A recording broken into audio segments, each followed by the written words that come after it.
জয় রাধে। আজকের পাঠ শ্রী চৈতন্য মহাপ্রভুর যৌবন লীলা, শ্রী চৈতন্য চরিতামৃত আদি লীলাখণ্ড, শ্লোক 254। শুনি ক্রোধ কইল সব পড়ুয়ারগণ, সবে মেলি করে তবে প্রভুর নিন্দন। সব দেশ ভ্রষ্ট কইল একলা নিমাই, ব্রাহ্মণ মারিতে চাহে ধর্ম ভয় নাই। পুনঃ যদি ওইছে করে মারিব তাহারে, কোন বা মানুষ হয় কি করিতে পারে। প্রভুর নিন্দায় সবার বুদ্ধি হইল নাশ, সুপঠিত বিদ্যা কারো না হয় প্রকাশ। সেই ঘটনার কথা শুনে সমস্ত পড়ুয়া অত্যন্ত ক্রুদ্ধ হয়ে সকলে মিলে মহাপ্রভু নিন্দা করতে শুরু করলো। তারা অভিযোগ করলো, একলা নিমাই পণ্ডিত সমস্ত দেশকে নষ্ট করলো, তিনি একজন ব্রাহ্মণকে মারতে চান, তার কি কোনো ভয় নেই? তখনকার দিনেও জাতীয় ব্রাহ্মণেরা অত্যন্ত দাম্ভিক ছিল, তারা শিক্ষক অথবা গুরুর শাসন পর্যন্ত মানত না। তিনি যদি পুনরায় এইরকম নিন্দনীয় আচরণ করেন তাহলে আমরা তাকে মারব। তিনি কি এমন এক বড় মানুষ এবং তিনি কি আমাদের কি করতে পারেন? এভাবেই শ্রীচৈতন্য মহাপ্রভুর নিন্দা করার ফলে সেই সমস্ত পড়ুয়াদের বুদ্ধি নাশ হলো। যদিও তারা ছিল শিক্ষিত পণ্ডিত, কিন্তু এই অপরাধের ফলে জ্ঞানের সারমর্ম তাদের কাছে প্রকাশিত হলো না। ভগবদ্গীতায় বর্ণনা করা হয়েছে, মায়য়া পহৃত জ্ঞানা অসুরাং ভাবমাশ্রিতা। কেউ যখন নাস্তিক ভাব মানে আশুরাং ভাবম অবলম্বন করে পরমেশ্বর ভগবানের প্রতি বিরুদ্ধ ভাবাপন্ন হয়, তিনি মস্ত বড় পণ্ডিত হলেও জ্ঞানের সারমর্ম তার কাছে প্রকাশিত হয় না। পক্ষান্তরে ভগবানের মায়ার প্রভাবে তার জ্ঞান অপহৃত হয়। এই সম্পর্কে শ্রীল ভক্তি সিদ্ধান্ত সরস্বতী ঠাকুর শ্বেতা সত্তর উপনিষদের একটি মন্ত্রের উল্লেখ করেছেন, যস্য দেবী পরা ভক্তির যথা দেবী তথা গুরৌ তস্যৈতে কথিতা হর্থা প্রকাশন্তে মহাত্মান। এই শ্লোকটির অর্থ হচ্ছে যে কেউ যখন পরমেশ্বর ভগবান শ্রী বিষ্ণুর প্রতি ঐকান্তিকভাবে শ্রদ্ধাপরায়ণ হন এবং গুরুদেবের প্রতিও তিনি তেমনভাবেই ভক্তিপরায়ণ হন, তবে তিনি সমস্ত জ্ঞান প্রাপ্ত হন। সেই ভক্তের হৃদয়ে সমস্ত বৈদিক জ্ঞানের সারমর্ম প্রকাশিত হয়। সমস্ত জ্ঞানের সারমর্ম হচ্ছে পরমেশ্বর ভগবানের শরণাগতি। বেদৈশ্চ সর্বৈ রহমেব বেদ্য। যিনি সদ্গুরু এবং পরমেশ্বর ভগবানের চরণে সর্বতভাবে আত্মসমর্পিত, তার কাছেই বৈদিক জ্ঞানের সারমর্ম প্রকাশিত হয়, অন্য কারো কাছে নয়।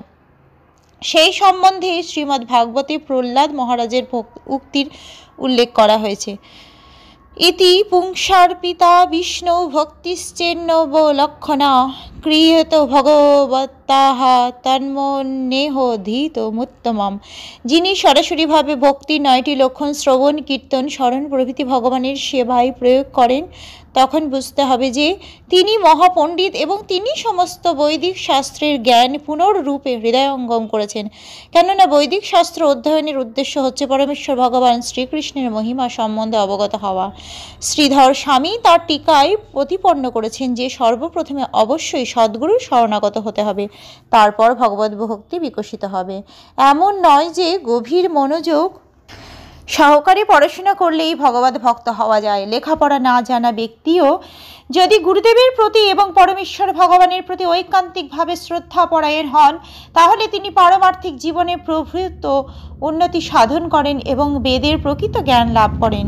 সেই সম্পর্কে খট্টাঙ্গ মহারাজের দৃষ্টান্তটি খুব সুন্দর।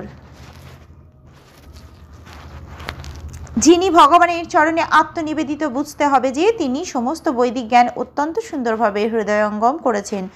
যিনি বৈদিক শরণাগতির পন্থা অবলম্বন করেছেন, তিনি ভগবত ভক্তির সম্বন্ধে শিক্ষা লাভ করেছেন এবং তিনি অবশ্যই সাফল্যমণ্ডিত হন। কিন্তু যারা অত্যন্ত দাম্ভিক, তারা সদ্গুরু অথবা পরমেশ্বর ভগবানের শরণাগত হতে পারে না। তার ফলে তারা বৈদিক শাস্ত্রের সারমর্ম হৃদয়ঙ্গম করতে পারে না। শব্দ ব্রহ্মণি নিষ্ণাত ন নিষ্ণায়াত, পরে যদি শ্রমস্তস্য শ্রমফল হ্যাধুনেবমিব রক্ষত। কেউ যদি বৈদিক শাস্ত্রে পণ্ডিত হয় কিন্তু ভগবান শ্রী বিষ্ণুর ভক্ত না হয়, তাহলে তার সমস্ত প্রচেষ্টাই নিষ্ফল হয়েছে বলে বুঝতে হবে। তার অবস্থা ঠিক দুগ্ধহীনা গাভী পশু পোষার মতো। যারা শরণাগতির পন্থা অবলম্বন না করে কেবল বিদ্যা অর্জন করতে চায়, তাদের সমস্ত শ্রম ব্যর্থ হয়। কেউ যদি বেদ পাঠে অত্যন্ত সুদক্ষ হয় অথচ গুরুদেব অথবা বিষ্ণু শরণাগত না হয়, তাহলে তার সমস্ত জ্ঞান চর্চা হচ্ছে শ্রম ও সময়ের অপচয় মাত্র। তথাপি দাম্ভিক পড়ুয়া নম্র নাহি হয়, যাহা তাহা প্রভুর নিন্দা হাসি সে করয়। কিন্তু তবুও সেই দাম্ভিক পড়ুয়ারা নম্র হলো না, পক্ষান্তরে তারা যেখানে সেখানে হেসে হেসে মহাপ্রভুর নিন্দা করতে লাগলো। সর্বজ্ঞ গোসাই জানি সবার দুর্গতি, ঘরে বসি চিনতে তা সবার অব্যাহতি। যত অধ্যাপক আর তার শিষ্যগণ, ধর্মী কর্মী তপনিষ্ঠ নিন্দক দুর্জন, এই সব মোর নিন্দা অপরাধ হইতে, আমি না লইয়া ইলে ভক্তি না পারে লইতে। সর্বজ্ঞ শ্রী চৈতন্য মহাপ্রভু সেই সমস্ত পড়ুয়াদের দুর্গতি সম্বন্ধে অবগত ছিলেন, তাই তিনি গৃহে বসে চিন্তা করতে লাগলেন কিভাবে তাদের উদ্ধার করবেন। মহাপ্রভু ভাবলেন, তথাকথিত সমস্ত অধ্যাপক এবং তাদের শিষ্যরা ধর্মকর্ম ও তপশ্চর্যা অনুষ্ঠান করে, কিন্তু তবুও তারা হচ্ছে নিন্দুক ও দুর্জন। এখানে ভগবত ভক্তি সম্বন্ধে অজ্ঞ জড়বাদীদের কথা বর্ণনা করা হয়েছে। আপাত দৃষ্টিতে তাদের খুব ধার্মিক, কর্মবীর অথবা তপস্বী বলে মনে হতে পারে, কিন্তু তারা যদি পরমেশ্বর ভগবানের নিন্দা করে তাহলে তারা দুর্জন ছাড়া আর কিছুই নয়। সেই কথা হরিভক্তি সুধোদয় গ্রন্থে বর্ণনা করা হয়েছে। ভগবত ভক্তক্তি হীনস্য জাতি শাস্ত্রং জপস্তপ অপ্রাণস্যৈব দেহস্য মণ্ডনং লোক রঞ্জনম। পরমেশ্বর ভগবানে ভক্তিবিহীন মানুষ, তা তিনি যত বড় জাতীয়তাবাদী, কর্মবীর, রাজনীতিবিদ, সমাজসেবক, বৈজ্ঞানিক অথবা দার্শনিক হন না কেন, তাদের সমস্ত সদ্গুণগুলি মৃতদেহের মূল্যবান ভূষণের মতো। তাদের একমাত্র অপরাধ হচ্ছে যে তারা বিষ্ণু ও বৈষ্ণব বিদ্বেষী। ভগবত ভক্তি অবলম্বন করতে আমি যদি তাদের অনুপ্রাণিত না করি, তাহলে আমাকে নিন্দা করার অপরাধে তারা কখনো ভগবত ভক্তি অবলম্বন করতে পারবে না। আজকের পাঠ এই অবধি। ভজ শ্রীকৃষ্ণ চৈতন্য প্রভু নিত্যানন্দ, শ্রী অদ্বৈত গদাধর শ্রীবাসাদি গৌর ভক্ত বৃন্দ। হরে কৃষ্ণ